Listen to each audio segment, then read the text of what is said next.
complet, il y a il y a un lâcher-prise de l'attention. Oui, alors ça, je m'entraîne aussi. Enfin, je m'entraîne. Il est toujours là, compliqué. mais il est en mode latent. Ouais. Et là, mais alors, est-ce qu'on doit quand même passer par une attention soutenue au corps dans une première étape pour pouvoir ensuite lâcher tout ça? Il y a effectivement deux façons de le voir, en fait, comme selon de quelle perspective tu prends le truc et que tu te regardes. Parce qu'en fait, la réalité, c'est que tout le monde est déjà réalisé. Oui, sans doute, sans aucun doute. Mais quand tu te mets de l'autre côté, là, oui, effectivement, tu peux avoir un chemin qui paraît effectivement long, difficile et tortueux, rempli de plein de pratiques, croyances, pratiques, voilà, pour se diriger vers ce centre euh, avec beaucoup d'efforts. Mm. Selon. Mm. Et puis, alors qu'en fait, dès que tu retournes, en fait, c'est comme un pas en arrière, en fait, dans le vide. Mm-hmm. Il n'y a plus d'effort. Et celui qui faisait l'effort était l'obstacle. Ouais.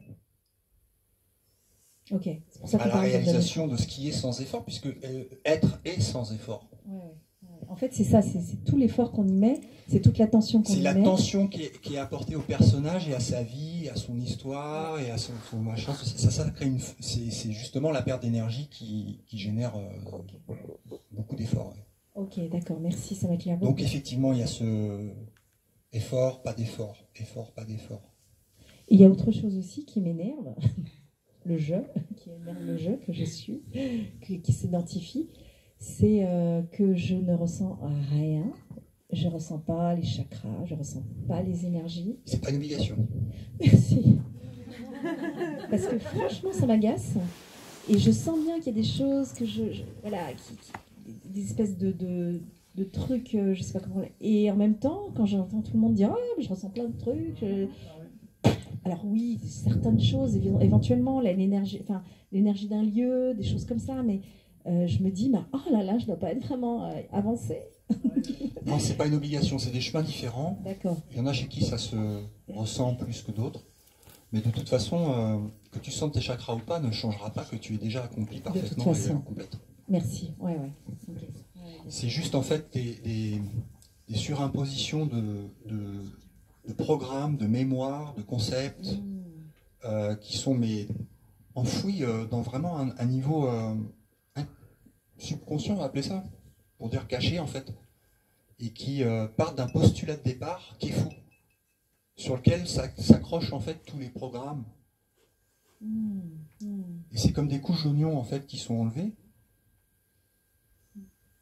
Et c'est pour ça qu'on appelle la découverte. Il n'y a pas la création de la réalisation, ou c'est pas un truc qui va arriver dans le futur. C'est-à-dire que c'est toujours ici maintenant. Ouais. Sinon, ça peut pas être réel. C'est juste un truc qui apparaît dans le futur, ça peut pas être réel, puisque sinon, ça serait aussi réel maintenant. Ok, ouais, merci beaucoup. C'est pas tout à fait encore clair, mais ça va mieux en mieux. Merci. Après.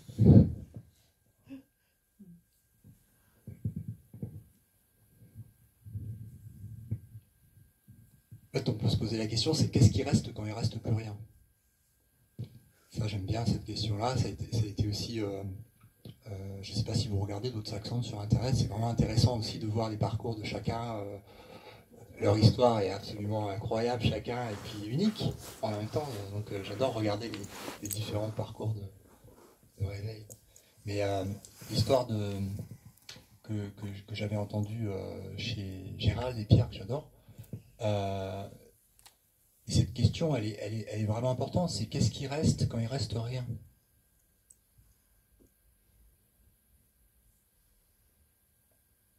Et on peut faire l'exercice. Hein. On va imaginer que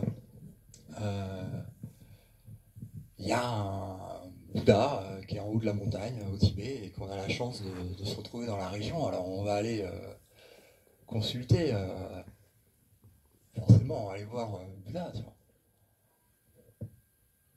Et puis lui poser cette question, mais comment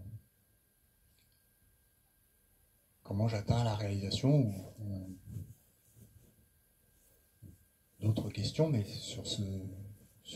pour atteindre l'absolu en fait. Et donc Bouddha il est assis, on arrive en face de lui et puis on lui pose cette question, est-ce que tu peux m'aider à... Puis la question qui est dans votre tête en fait. Il dit oui. Je ne peux pas te garantir que ça va marcher du premier coup pour toi, mais je peux t'aider. Et c'est quelque chose que, sans garantir que ce soit constant, final, etc., mais que tu puisses le goûter, que tu puisses l'expérimenter, ne serait-ce qu'en fait le temps d'une expérience, ça c'est sûr que tout le monde peut le faire. Mais pour pouvoir le faire, je vais te demander deux choses. C'est enlève tes chaussures avant de rentrer dans ce cercle de présence. Laisse tes chaussures en dehors du cercle. Ça, c'est pas dur. Puis la deuxième chose que Bouddha il demande, c'est laisse ton mental en dehors du cercle. Alors là, c'est un peu plus compliqué. Le petit personnage, mais justement, c'est tout le problème. Elle fait non, mais je vais t'aider, tu vas voir, c'est simple.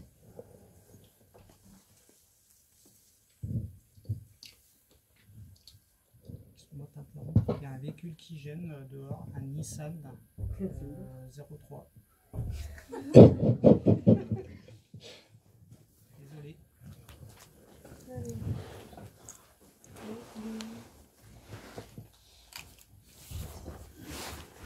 On va t'attendre pour le vélo. Vas-y, prends ton temps. Avoir ton bon temps. Merci. Hein.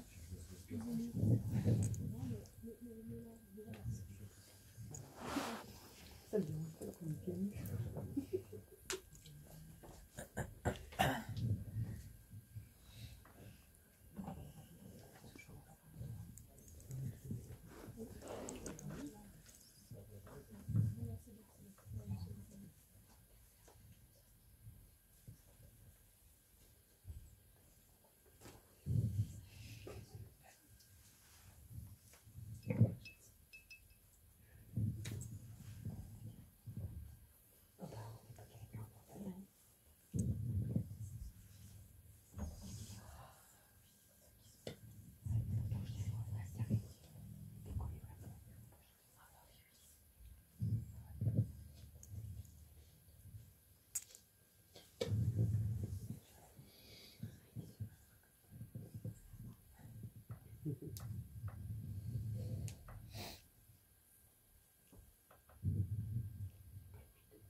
Allez, on recommence.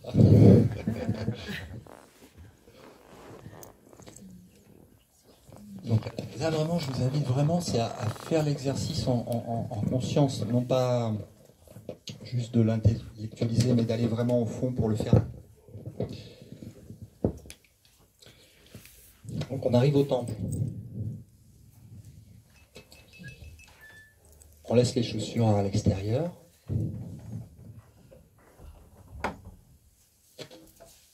Et on laisse le mental. Alors comment ça se passe?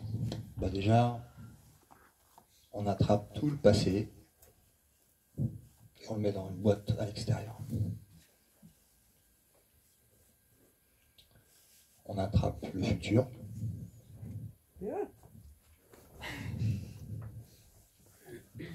Et on le pose à l'extérieur aussi.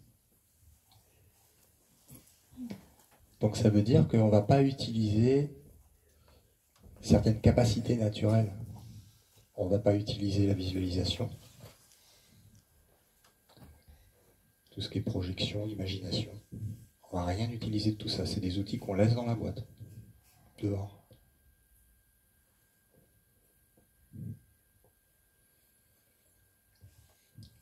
Il reste encore des choses à déposer. Il reste tout ce qu'on croit savoir sur le monde et sur soi-même. Tous les concepts, toutes les croyances, tous les programmes dans la boîte, derrière.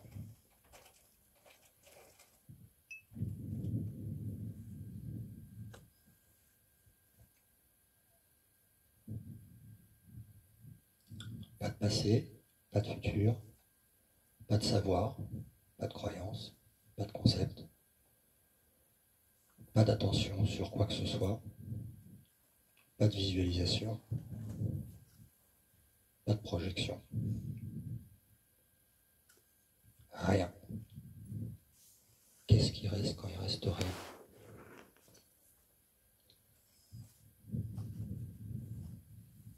C'est juste pour le temps de l'expérience. Ne vous inquiétez pas, il n'y a personne qui va vous les piquer. Personne n'en veut.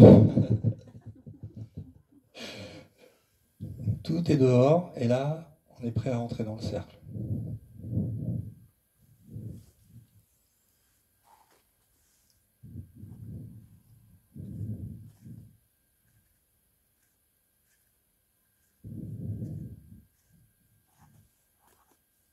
Qu'est-ce qui reste quand il reste rien?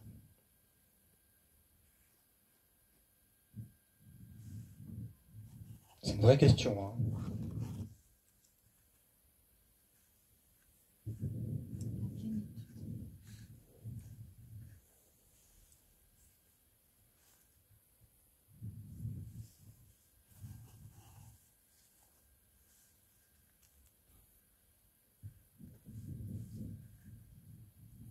Vu qu'il n'y a pas de passé, il n'y a pas de futur, il n'y a pas d'imagination, il n'y a que maintenant.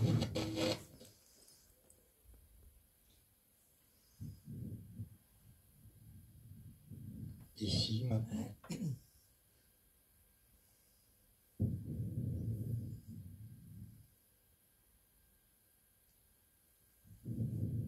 Et il y a une chose qu'on ne peut pas enlever quand on a tout enlevé. Je suis. Le sentiment de vie. Je suis. La conscience.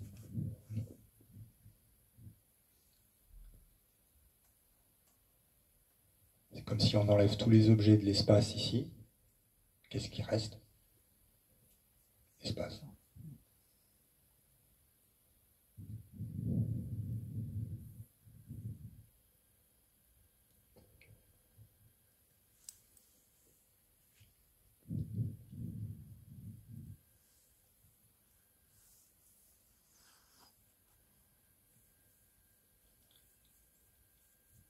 Et de là, on peut poser les questions. Est-ce que je suis peut s'en aller d'un coup et ne plus être là? Est-ce que je peux dire je ne suis pas?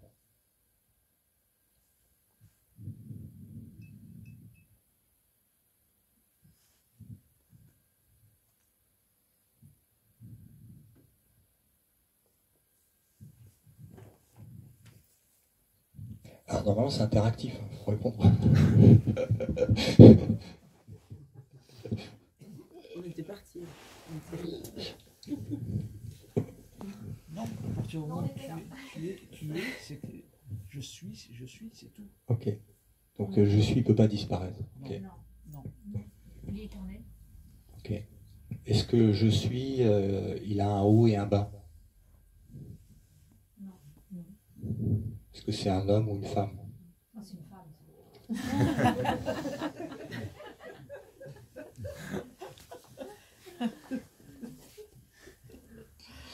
Non, il n'a pas de genre. Il n'a pas de genre.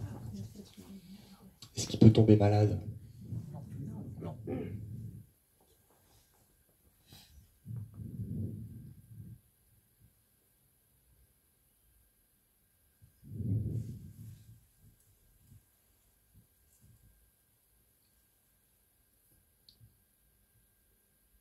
Est-ce qu'il est né? Non. Non.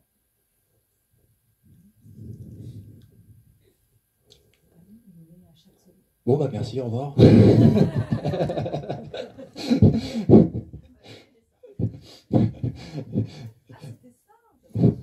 C'est super simple. Hein. Il ne ressent rien non plus. Ni, Attends, prends le... Ouais, c'est bon, là. oui, ne ressent rien non plus, ni chaleur, ni froid, ni douleur, ni bien-être en fait. C'est neutre. Alors, il n'a pas Égal. les émotions. Mais par contre, il y a un parfum naturel de je suis. Qui est pas dépendant en fait des fluctuations de. C'est intrinsèque. En fait, ce que tu dis depuis le début, ça me fait, ça vient en fait des Yoga Sutras de Patanjali, cette philosophie-là en fait. Et tous les termes que tu emploies, ça résonne en fait, d'après ce que j'étudie en ce moment. C'est ça quoi. Alors je connais pas, j'ai pas étudié en fait bravo alors parce que les textes. J'ai vraiment des tout petits vernis de trucs, mais j'ai pas étudié les textes. Non, c'est vraiment la. Mais il y a ce que tout le monde expérimente là. T'as pas besoin d'un texte pour te dire ce que tu expérimentes. Après, c'est comment le mental, il essaye de rattraper en fait quelque chose pour dire bon alors ça suffit pas, il faut que je fasse ci, il se rajoute un truc. Le mental, il commence toujours sa phrase par et après. Et après, et après, et après, et après. Il est jamais dans le moment. oui, j'en suis là en fait parce qu'en fait, ce que je l'apprends, je me dis c'est sans fin pour le coup. Ah bah oui, oui. Parce que le savoir est immense c'est samsara comme ils appellent. Et du coup, ça me fait même parfois un peu peur de pas pouvoir, de pas avoir le temps, quoi. Ouais. C'est tout con, hein. Ça peut prendre des bouquins, des piles de bouquins entiers pendant des vies à apprendre, et puis des pratiques pareilles. Mais c'est pas une obligation. Parce qu'à un moment, c'est le mental qui fait obstacle lui-même, et puis plus il se nourrit en place, plus il se crée une bulle plus encore épaisse. Et là, ça peut partir, en tout cas dans l'ego, on va dire spirituel. Alors qu'en fait, c'est tout con, c'est tout simple. Mais ça se passe sans toi. Mais donc, on voit bien ça, c'est ce que je te disais la dernière fois, dans les cérémonies chamaniques. C'est-à-dire qu'on peut atteindre cet état, mais donc, sans avoir bouquiné, sans rien en fait. Ouais. Et là, qui vont en fait s'en apercevoir simplement en contemplant un paysage. Et puis il y a un moment, ils disparaissent dans le tableau. Il n'y a plus le moi-je, il y a juste le tableau. C'est la contemplation. C'est une des méthodes. Il y en a d'autres, ça va être les arts martiaux. Et ils vont aller vers le moment présent. Ils vont vider le mental parce que le geste parfait ne peut se faire que dans un mental vide. Donc ils vont atteindre ce centre. Donc c'est toujours... De toute façon, ça revient toujours à silence, immobilité,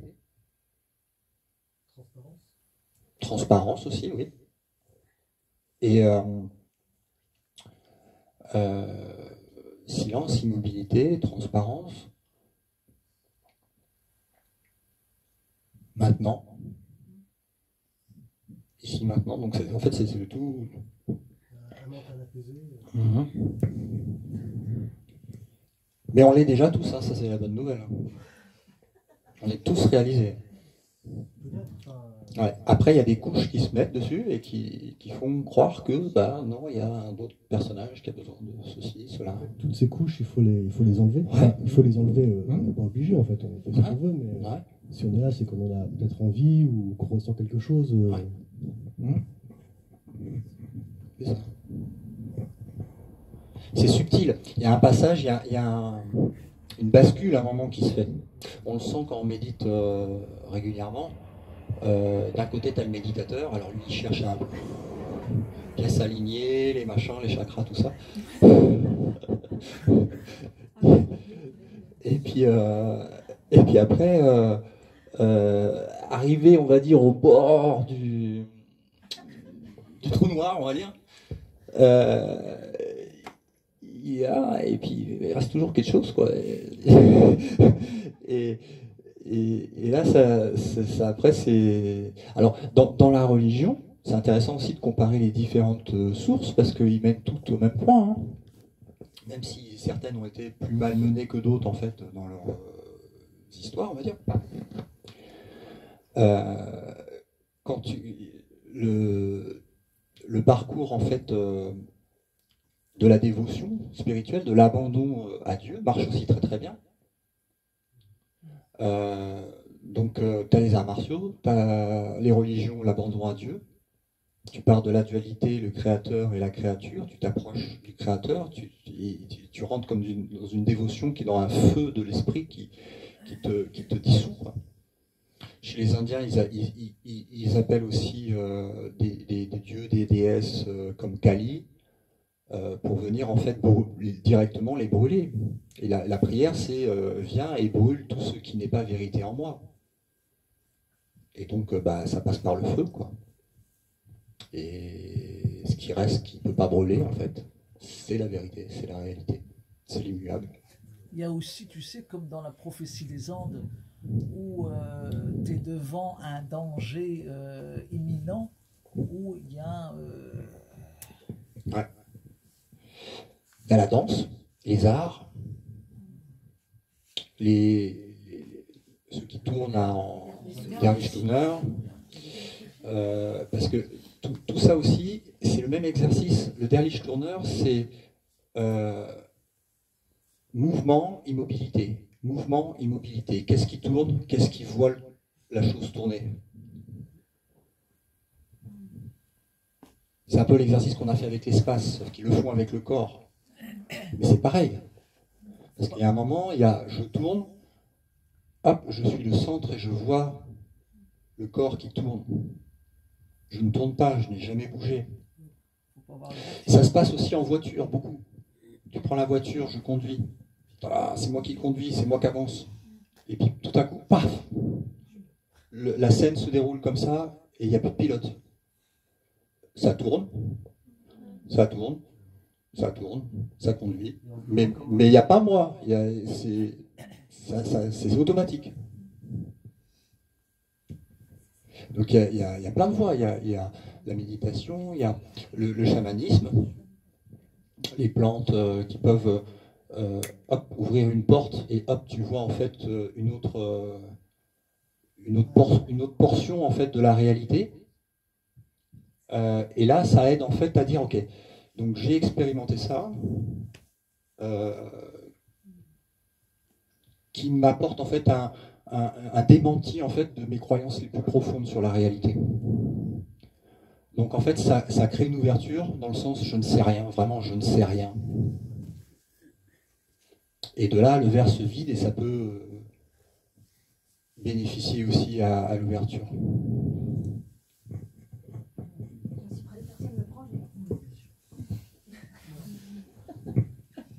Bon, merci beaucoup parce que vraiment, waouh, j'ai des trucs qui se passent là qui sont super intéressants.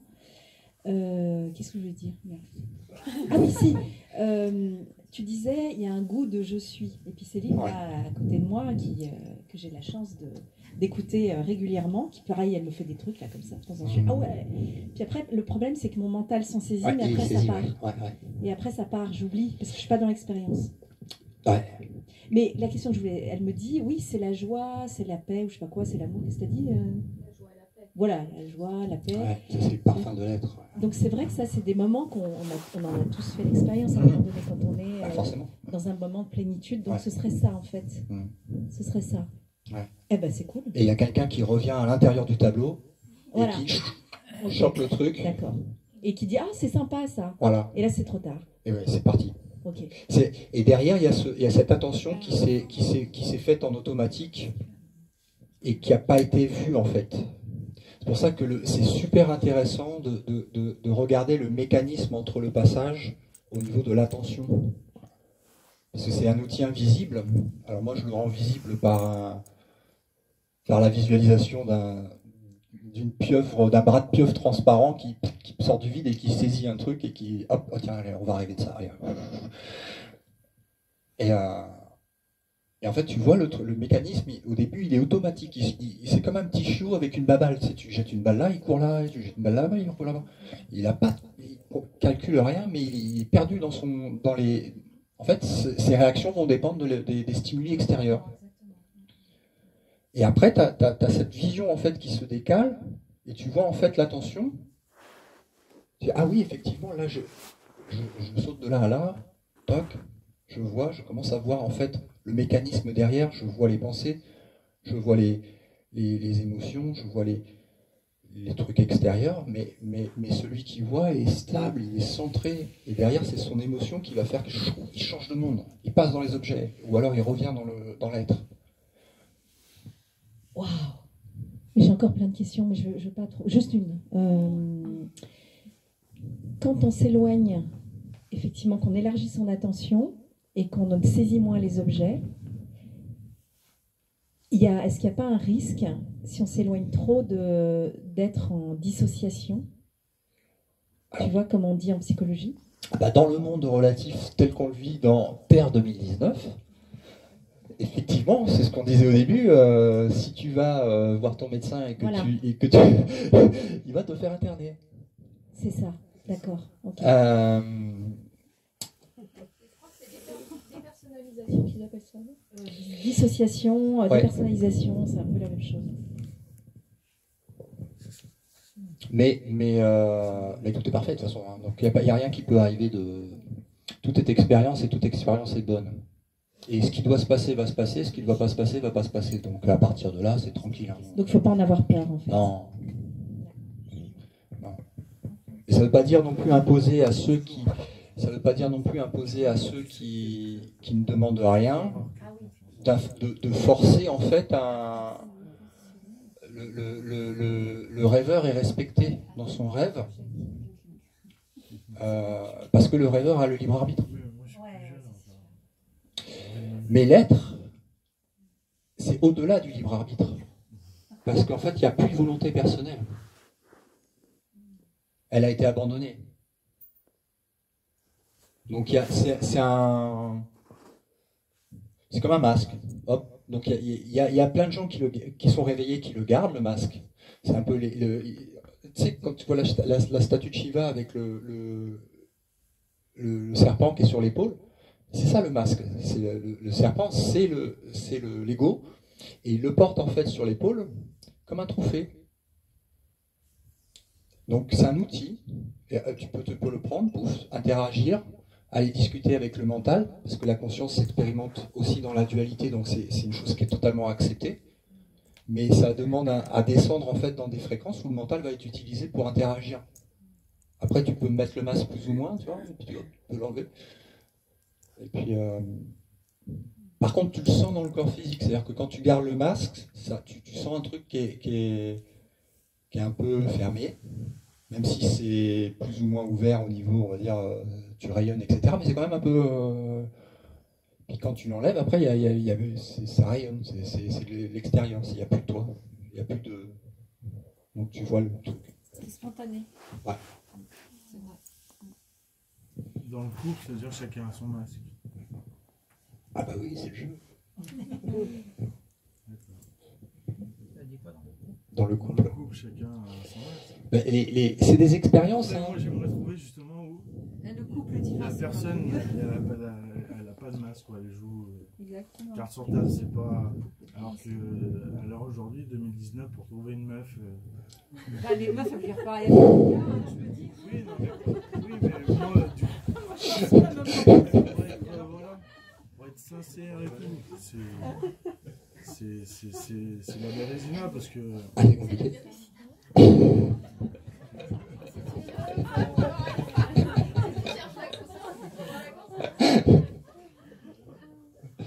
Non, mais Excellent. voilà, on joue même en couple, du coup, on joue au papa, à la maman, à ci, à ça. Ouais. Mais au bout du compte, ça t'amène quoi? Ça t'amène rien, ça t'amène que des emmerdes. Non, disons des problèmes. Arrête, il y a Oui, il y a toujours des solutions, problème, mais ça crée des sources de conflits en fait. C'est chiant une famille. Pour moi, je suis tout seul, c'est pour ça que je vous dis ça. Après, ceux qui vivent, qui ont envie de jouer à la vie de famille, bah, ils aiment, c'est normal. Moi, je joue pas à ça, donc j'aime pas. Il n'y a pas de. Il n'y a pas de. Après, on joue plus après. Tout peut s'exprimer, il n'y a pas besoin de dire voilà, tel schéma, il faut que je sois dans tel schéma, ou tel autre. La conscience s'exprime sous tout. Il va y avoir des gens célibataires, des gens à 7, des gens avec des couples, des gens réveillés qui vont être à 7, des gens réveillés qui vont être en couple. Oui, mais je veux dire, on est presque à 98% faux en fait. On est à 98% faux. Bienvenue sur Terre. Bah oui, t'es pas le seul. Et c'est l'expérience qui est proposée. Ben, ouais, mais non, moi je veux pas justement. Je cherche par tous les moyens à baisser mon niveau d'argent, à baisser tout ça, parce que je veux pas entretenir ça.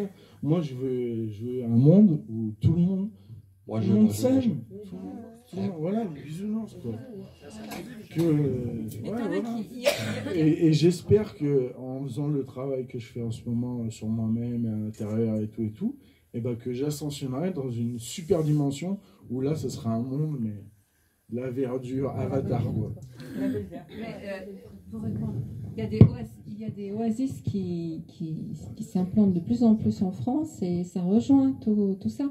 Oui, mais comme il a dit une fois Laurent, il a dit d'accord, ok, un éco-village, mais si vous avez 20 personnes, vous avez 20 putains d'égos qui sont là à dire ah toi tu fais ça, toi tu fais ça. C'est le problème des C'est pour ça éco-villages. qu'en fait, moi je suis bien tout seul dans mon appartement, tranquille, à avoir personne, j'ai pas d'amis et tout va bien. Mais ça peut être accepté comme faisant partie du process et il n'y a pas de problème à ça. Oui, mais moi c'est dur de l'accepter parce que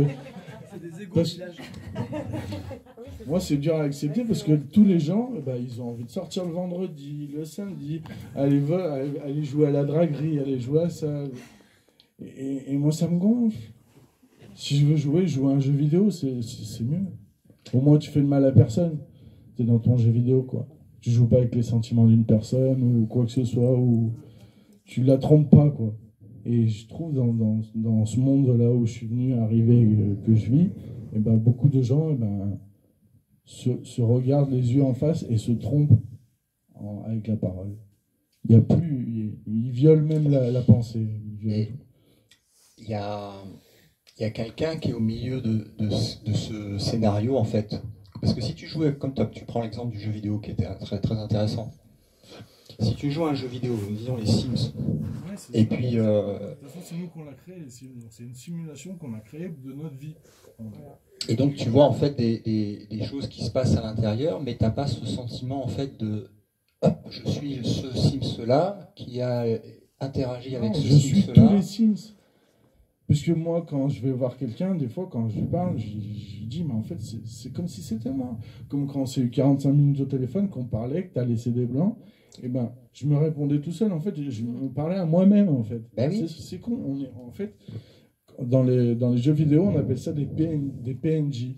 C'est en fait, comme là, vous êtes tous des PNJ pour moi, comme moi je suis un PNJ pour vous, c'est-à-dire je suis un semblant de vie, que j'existe, que je parle, que j'ai une conscience, que je pense, que j'ai des idées, que... Tu vois? C'est ça un PNJ. Donc, on est tous l'un pour l'autre des PNJ. Dans le jeu, oui. Oui, mais vu qu'on est dans un jeu. Mais sauf qu'il est réel. Mais tu te coupes.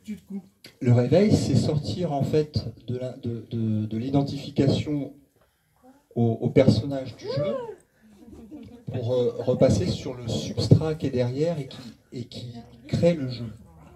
Et qui est le jeu, en fait.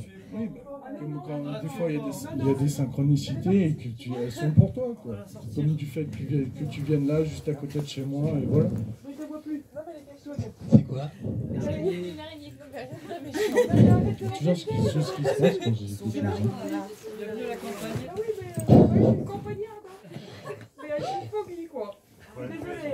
Je vais bientôt les soigner, les arrêts. Je vais bientôt m'en occuper. Vous voulez faire une pause? Pour sauver l'araignée. On va sauver l'araignée, on va faire une pause.